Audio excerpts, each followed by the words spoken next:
கிருஷ்ணகிரி மாவட்ட ஆட்சியர் அலுவலக வளாகத்தில் கடந்த 6 மாதங்களாக சுற்றி வந்த 40 குரங்குகளை கூண்டு வைத்து வனத்துறையினர் பிடித்தனர்.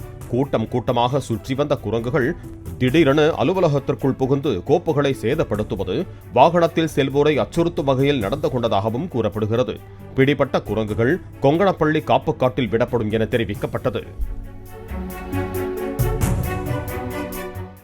பிளே ஸ்டோர் மற்றும் ஆப் ஸ்டோரில் இருந்து பாலிமர் செயலியை QR கோடு மூலம் பதிவிறக்கம் செய்யுங்கள்.